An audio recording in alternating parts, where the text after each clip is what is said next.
Boa noite, José Rocha Diniz. Tudo indica que Portugal caminha para um governo do PS com o apoio da esquerda. Bom, nesta altura do campeonato já não tenho dúvidas sobre isso, não é? Aliás, na continuidade do que temos vindo aqui a dizer,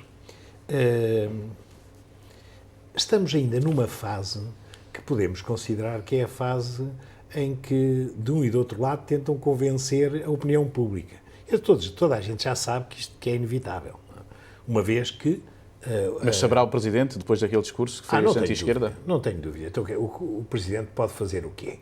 Pode, pura e simplesmente, deixar Portugal sem governo? Não é possível. De modo que o outro vai ser chumbado, reprovado na Assembleia. A última questão, e que era a última tentativa que o próprio Presidente, e quanto a mim bastante mal, fez, foi tentar separar dentro do Partido Socialista aquela área que tradicionalmente se chama segurista, mas não, neste momento é mais do Assis, do Francisco Assis, do que propriamente, mas... Francisco Assis, que está contra um eventual governo da esquerda. Sim, mas que já veio dizer que não haverá uma fissura dentro do grupo parlamentar. E, portanto, a partir desse momento não há dúvidas já nenhumas de que o governo de Passos Coelho vai cair. Mas alguns ministros do Pedro Passos Coelho acreditam que alguns deputados do PS poderão furar essa audiência parlamentar. Jorge, eu diria o seguinte: do ponto de vista do primeiro-ministro indigitado e e dos grupos parlamentares e de todos os adeptos do PSD e do CDS, eu acho que tem lógica eles quererem isso, não é? Bom, mas os sinais que existem neste momento é de que, pelo contrário, e depois, nesse aspecto, ajudou bastante aquele discurso do Presidente Cavaco, a partir daí uniu a esquerda, porque, no fundo, dizia hoje, no Diário de Notícias, um ministro que foi bastante consistente durante a sua ação, mas que é fundamentalmente um homem académico, um homem da universidade, que é o Miguel Poiares Maduro, dizia ele que este acordo entre a esquerda não é um acordo ideológico. É evidente que não. É um acordo de rejeição ao governo anterior, sem dúvida absolutamente nenhuma. Ninguém tinha dúvidas nenhumas. Nem o PS, nem o Bloco de Esquerda, nem o Partido Comunista estão muito contentes por terem que apoiar um governo de António Costa. Não é o normal. Porque também não é normal que um governo, como anteriormente esteve durante 4 anos, não é, tivesse adotado uma posição tão radical como adotou, ainda por cima com o apoio do Presidente da República. Mas achas que é viável esse governo do Partido Socialista com o apoio à esquerda? Neste princípio, eu acho viável. Agora, nos próximos meses poderá durar até quando? Bom, mas o problema todo é esse. E até quando é que os governos em Portugal têm vivido? Recorda que este último governo foi um governo de legislatura. E não houve tantos governos de legislaturas como isso. Já houve... Era um governo também de maioria absoluta. Pois, mas de legislatura, não é? Mas já no passado tivemos acordos entre partidos, por exemplo, já houve um governo do PS com o PSD que acabou a meio da viagem, não é? Portanto, eu acho que isso não é o problema. Como também não é, outra coisa que eu tenho ouvido muito interessante, é uma acusação que fazem ao Costa e fazem ao Partido Socialista e fazem ao Bloco de Esquerda e fazem ao PCP, que é o que eles querem é o poder. Então, mas os partidos servem para quê? Então não é para ir para o poder, não é? Então os partidos, quando se formam, não é para tentarem ir para o poder. Eu não estou a perceber qual é. Então e o Passos Coelho e o Portas também não quer poder? Então, e o Portas, quando fez uma irrevogável demissão, um pedido de demissão, depois voltou, também não foi por causa do poder? E ficou com mais poderes. Pronto. enfim, no fundo é isto que eu digo. Nesta fase, estamos numa fase que é uma fase de apenas, temos de ser calmos, não é? É uma fase de argumentos. Isto é para tentar convencer a opinião pública e para, no futuro, depois poder tentar tirar algumas coisas. Eu acho que o principal problema do partido, do governo, que o Partido Socialista de António Costa fará, é outro. É ser competente. Esse é que é o grande problema em Portugal. E mudar de políticas, ou tentar mudar de políticas. Evidentemente, mas ser competente dentro das suas orientações políticas, que não vai ser muito diferente da anterior, basta apenas que não seja tão radical como foi. Neste momento, como vimos, que já há vontade comum para descongelar as pensões. Também já há uma vontade de aumentar o salário mínimo, não será para os 600 euros, mas de aumentar o salário mínimo. Bom, que a verdade é que há muita gente... E a União Europeia vai aceitar isso tudo? Bom, quando tu me dizes isso, então aí é que temos o caldo entornado, Jorge. Então e a União Europeia é que tem a soberania de Portugal. Então, não, mas é o caso grego? Pois, mas é que... Com o Syriza? Mas é que nós, sobre isso não podemos, quer dizer, nós não podemos argumentar com a ida de um poder supranacional que não é aquele que governa Portugal. Portugal tem que ser governado. O problema de Portugal tem sido a competência.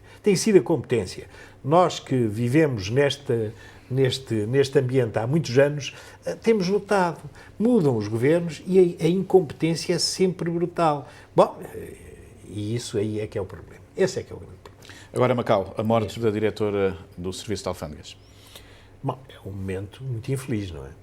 Nós não sabemos muito, não sabemos o que é que sucedeu, não é? Mas é um momento muito infeliz. Mas apareceu este advogado, que eu não retive o nome, a dizer uma coisa que me parece... na sequência do advogado aparece um outro senhor a dizer uma coisa que é verdade. É que são 600 funcionários, portanto, os serviços andam sob uma pressão muito grande. Aliás, aqui em Macau, temos que conhecer, não é em Macau, é em todo o mundo, hoje, dadas as circunstâncias especiais, hoje há uma grande pressão sobre toda a gente que está, de um ou de outro modo, nas administrações, que tem poder. É o custo do poder, não é? E isso é preciso também ver. Agora, não sabemos o que é que pode... Mas as autoridades em 24 horas disseram taxativamente que se tratou de suicídio, até explicaram como é que a senhora morreu. É verdade, e nós não temos dado nenhum que possa... Eu sei que por aí, pelos cafés, não é, correm muitas versões... Mais teorias da conspiração. Teorias, mas está bem, mas isso, as pessoas que não têm responsabilidades nestes casos, nem a responsabilidade de poder dizer isto na televisão, não é? Aqui não se pode dizer tudo, não é? E, portanto, no café pode-se dizer tudo e imaginar, e é possível. Não é possível nós aqui estarmos a especular sobre uma coisa que, aliás, foi apresentado. Se o Governo não quisesse ser mais, como é que eu ia dizer, oculto, tentar ocultar alguma coisa, não tinha dado esta ideia de que do saco de plástico, não é? Porque esse aí dá logo dá uma ideia muito, muito concreta, não é? Foi por sufocamento, segundo dizem, e diz, não há, neste momento nós não sabemos. E, portanto, eu não alimento nenhuma das teses conspirativas, evidentemente, há as coisas mais incríveis que eu sei, que dizem, mas eu não vou alimentar isso, não. Quebra nas receitas de jogo, o mês de outubro, confirma essa tendência? Confirma. Mas eu este fim de semana também confirmei outra coisa. Confirmei que, tal e qual como eu tinha previsto, Macau é muito ágil a mudar de orientação. Nisso, há gente aqui em Macau, não é o governo não é tão ágil, mas o mundo dos negócios é muito ágil a mudar.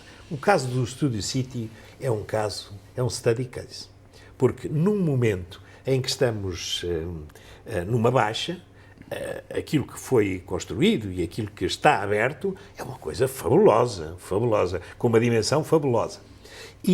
Mas virado já para o futuro, porque realmente aquilo não tem nada a ver com o jogo, não tem nada a ver com os grandes resorts da indústria do jogo que foram feitos em Macau, no Cotai. Tem a ver com segmento de massas e com segmento de entretenimento. massas e para as famílias. Já é para as famílias. É um pouco como sucedeu em Las Vegas, que demorou 20 anos a mudarem o conceito. E que aqui vai demorar muito menos, porque aparece esta gente que já faz assim. Eu estive lá, eu vi, e não foi na inauguração, eu fui lá depois e acompanhei, e era só garotada.